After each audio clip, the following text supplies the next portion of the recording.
Doctor Malathi Shetty Manur ಸಾರಥ್ಯದ ಅಮೃತ ಪ್ರಕಾಶ ಪತ್ರಿಕೆ ಇದರ ಆಶ್ರಯದಲ್ಲಿ 49ನೇ ಸರಣಿ ಕೃತಿ ಬಿಡುಗಡೆ ಕಾರ್ಯಕ್ರಮ ಮಂಗಳೂರಿನ ಪತ್ರಿಕಾ ಭವನದಲ್ಲಿ ಜನವರಿ 10ರಂದು ನಡೆಯಿತು. ಸಂದರ್ಭದಲ್ಲಿ ಹಿರಿಯ ಸಾಹಿತಿ ಬಿ ಸತ್ಯಾವತಿ ಎಸ್ ಭಟ್ ಕೊಳಚೆಪ್ಪು ಇವರ 12ನೇ ಕೃತಿ ಹೆಜ್ಜಾಲದ ಬಿಳಲುಗಳು ಕೌಟುಂಬಿಕ ಕಥಾಹಂತರವನ್ನ ಮಾಹಿತಿ ಮತ್ತು ಸಂವಹನ ತಂತ್ರಜ್ಞಾನ ಇಂಜಿನಿಯರ್ ಬಿ ಮಹಾಬಲ್ ತಿಲಕ್ ಮಂಗಳೂರು ಇವರು ಬಿಡುಗಡೆಗೊಳಿಸಿ ಅಮ್ಮನ ಸಾಹಿತ್ಯ ಸಾಧನೆಗೆ ಅತೀವ ಸಂತಸವನ್ನ ವ್ಯಕ್ತಪಡಿಸಿದ್ರು. ಹಿರಿಯ ಸಾಹಿತಿ ಮೀನಾಕ್ಷಿ ರಾಮಚಂದ್ರ ಇವರು ಕೃತಿಯ ಪರಿಚಯಗೈದು ಕೃತಿಗಾರ್ತಿ ಸತ್ಯಾವತಿ ಭಟ್ ಕೊಳಚೆಪ್ಪು ಇವರಲ್ಲಿ ಕೌಟುಂಬಿಕ ಕಥೆಯನ್ನ ಹೆಣೆಯುವ ಸಾಮರ್ಥ್ಯ ರಕ್ತಗತವಾಗಿದೆ. ಯಾವ ರೀತಿ ಕಥೆಗಳು ಓದುಗರ ಮನಸ್ಸನ್ನು ಸೆಳೆಬೇಕು ಎನ್ನುವಂಥದ್ದನ್ನು ಚೆನ್ನಾಗಿ ಅರಿತುಕೊಂಡು ವಿವಿಧ ರೀತಿಯ ಕಥೆಗಳನ್ನು ವಿಭಿನ್ನವಾಗಿ ಜೋಡಿಸಿರೋದು ನಿಜಕ್ಕೂ ವಿಶೇಷವಾಗಿದೆ ಎಂದು ಅಭಿಪ್ರಾಯವನ್ನ ವ್ಯಕ್ತಪಡಿಸಿದರು. 81ರ ಹರೆಯದಲ್ಲಿ ಅತ್ಯಂತ ಹುರುಪಿನಿಂದ ಎಲ್ಲರಿಗೂ ಸ್ಫೂರ್ತಿಯಂತಿರುವ ಬಿ ಸತ್ಯಾವತಿ ಎಸ್ ಭಟ್ ಕೊಳಚೆಪ್ಪು ಇವರು ವಿವಿಧ ಪ್ರಕಾರಗಳ ಸಾಹಿತ್ಯದಲ್ಲಿ ಕೈಯಾಡಿಸಿರುವ ರೀತಿ ನಿಜಕ್ಕೂ ಶ್ಲಾಘನೀಯ. ಹೆಜ್ಜಾಲದ ಬಿಳಲುಗಳು ಇದರಲ್ಲಿರುವ ಒಟ್ಟು 23 ಕಥೆಗಳು ತಾಯಿ ಸರಸ್ವತಿಯ ಕೊರಲನ್ನು ಅಲಂಕರಿಸಿರುವ ಮುತ್ತಿನ ಹಾರಗಳಿಂತಿವೆ ಎಂದು ಸಭಾಧ್ಯಕ್ಷತೆ ವಹಿಸಿದ ಡಾಕ್ಟರ್ ಅರುಣಾ ನಾಗರಾಜ್ ಪ್ರಶಂಸೆಗೈದರು. ತಾಯಿ ಸರಸ್ವತಿಯ ಅನುಗ್ರಹದಿಂದ ಮತ್ತು ಮಕ್ಕಳು ಸೊಸೆಯಂದಿರು ಹಾಗೂ ಮೊಮ್ಮಕ್ಕಳ ಪ್ರೋತ್ಸಾಹದಿಂದ ಇದುವರೆಗೆ ಒಟ್ಟು 12 ಕೃತಿಗಳನ್ನು ಪ್ರಕಟಿಸಲು ಸಾಧ್ಯವಾಯಿತು. ಕೃತಿ ಬಿಡುಗಡೆಯ ಇಂದಿನ ದಿನ ನನ್ನ ಜೀವನದಲ್ಲಿ ಅವಿಸ್ಮರಣೀಯವಾಗಿ ಮೂಡಿಬಂದಿದೆ ಎಂದು ಸಹಕರಿಸಿದ ಸರ್ವರಿಗೆ ಕೃತಿಕಾರರು ಬಿ ಸತ್ಯಾವತಿ ಎಸ್ ಭಟ್ ಕೊಳಚೆಪ್ಪು ಧನ್ಯವಾದವನ್ನು ಸಲ್ಲಿಸಿದರು. ಅಮೃತ ಪ್ರಕಾಶ್ ಪತ್ರಿಕೆಯ ವ್ಯವಸ್ಥಾಪಕ ಸಂಪಾದಕಿ ಡಾಕ್ಟರ್ ಮಾಲತಿ ಶೆಟ್ಟಿ ಮಾನೂರು ಸ್ವಾಗತಿಸಿದರು. ಮುಖ್ಯ ಅತಿಥಿಗಳಾಗಿ ಯುವ ಲೇಖಕ ಲತೀಶ್ ಎಂ ಸಂಕೊಳಿಗೆ ಉಪಸ್ಥಿತರಿದ್ದರು.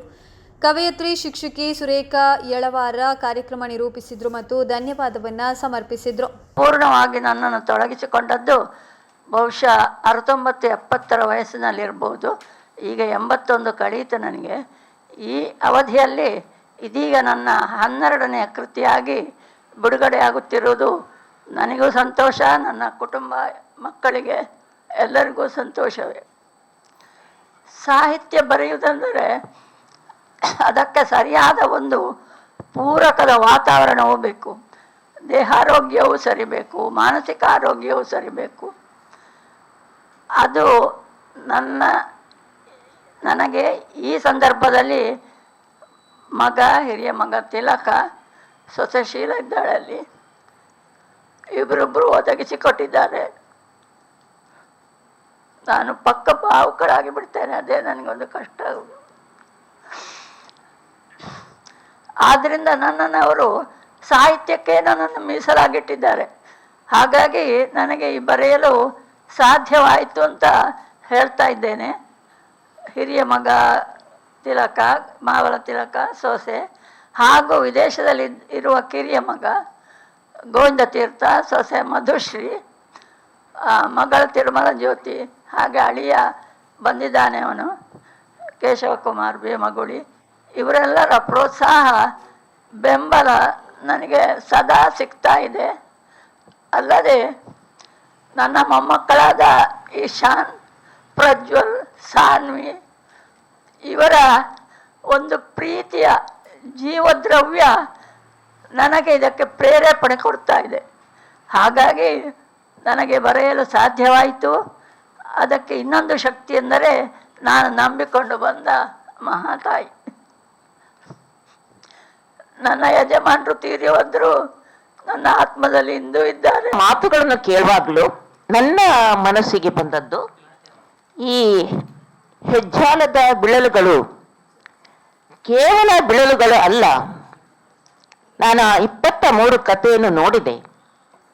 ಅವುಗಳು ತಾಯಿ ಭುವನೇಶ್ವರಿಯ, ಕನ್ನಡಾಂಬೆಯ ಕಂಠದ ಹಾರದ 23 ಅಮೂಲ್ಯ ರತ್ನಗಳು. ಈ ಅಮೂಲ್ಯ ರತ್ನಗಳು ಒಂದರ ಹಾಗೆ ಇನ್ನೊಂದಿಲ್ಲ. ಒಂದೊಂದಕ್ಕೂ ಒಂದೊಂದು ವಿಶೇಷತೆ ಇದೆ, ಪ್ರಾಮುಖ್ಯತೆ ಇದೆ. ಹೇಗೆ ಭಗವಂತನ ಸೃಷ್ಟಿಯಲ್ಲಿ ಪುಷ್ಪಗಳು ಬೇರೆ ಬೇರೆ ಸೌರಭವನ್ನು ಬೀರ್ತದ, ಮಲ್ಲಿಗೆ ಪರಿಮಳ ಬೇರೆ, ಪಾರಿಜಾತದ್ದು ಬೇರೆ, ಸುಗಂಧಿದು ಬೇರೆ, ಹೀಗೆ ಈ ಕಥೆಗಳು ವಿವಿಧ ಸಂದೇಶವನ್ನು ನಮ್ಮ ಪ್ರಸ್ತುತ ವಾಚಕರಿಗೆ ಕೊಡ್ತಾ ಇದೆ. ಈ ವಾಚಕರ ಅಭಿರುಚಿಗೆ ತಕ್ಕಂತೆ ಬೇರೆ ಬೇರೆ ರೀತಿಯಲ್ಲಿ ಕಥೆಗಳನ್ನು ಬರೆದದ್ದು ಈ ಹೆಜ್ಜಾಲದ ಮರದ ಬಿಳಲುಗಳ ವಿಶೇಷತೆ ಅಂತ ಹೇಳಲಿಕ್ಕೆ ಬಯಸ್ತೇನೆ. ಇಲ್ಲಿ ನಾವು ಒಂದು ದಿವ್ಯ ಸಂದೇಶವನ್ನು ನೋಡ್ತೇವೆ. ಅವರಿಗೂ ಸಹ 81ರ ಹರೆಯದಲ್ಲಿ ಇಂತಹ ಭಾವನೆ ಬರಬಹುದು. ಈಗ ಒಂದು ಕಥೆಯಲ್ಲಿ ಅದನ್ನು ಸ್ಪಷ್ಟಪಡಿಸಿದ್ದಾರೆ. ಆಯ್ತು, ಈ ವೃದ್ಧಾಶ್ರಮಗಳು ಬೆಳೆಯುವ ಬಗ್ಗೆ ಅವರಿಗೆ ಬಹಳ ಒಂದು ಅಷ್ಟು ಸಮಾಧಾನ ಇಲ್ಲ. ಯಾಕೆ ಅಂತ ಹೇಳಿದ್ರೆ ಅವರ ಅಮೆರಿಕ ಅದರಲ್ಲಿ ಅವರು ಸ್ಪಷ್ಟ ಮಾಡಿದ್ದಾರೆ, ಈ ಕೃಷಿ ಭೂಮಿಯನ್ನು ಮಾರಿ ಅಮೆರಿಕಕ್ಕೆ ಹೋಗಿ ಆ ಆಡಂಬರದ ಜೀವನ ಸರಕ್ಕೆ ಹೋಗಿ ಆ ಮಗ ಸುಮಂತ್ ಅವನಿಗೆ ಆದಂತಹ ಪರಿಸ್ಥಿತಿಯನ್ನು ನೋಡಿದ್ರೆ ನಮ್ಗೆ ಒಂದು ಸ್ಪಷ್ಟ ಚಿತ್ರಣ ಯಾಕೆ ವೃದ್ಧಾಶ್ರಮಗಳು ಈಗ ತಲೆ ಎತ್ತುತ್ತಾ ಇವೆ ಎಂಬುದು ಅರ್ಥವಾಗ್ತದೆ. ಸತ್ಯವತಿ ಮೇಡಮ್ ರವರ ಶಬ್ದ ಅವರ ಭಾವನೆಗಳನ್ನು ಹೊರಲು ಅವರು ಉಪಯೋಗಿಸಿದಂತಹ ಶಬ್ದ ವಾಹನ ಸಮರ್ಪಕವಾಗಿ ಉಪಯೋಗವಾಗಿದೆ ಅಂತ ಹೇಳ್ತೇನೆ. ಮತ್ತು ಎಲ್ಲವನ್ನೂ ಸಹ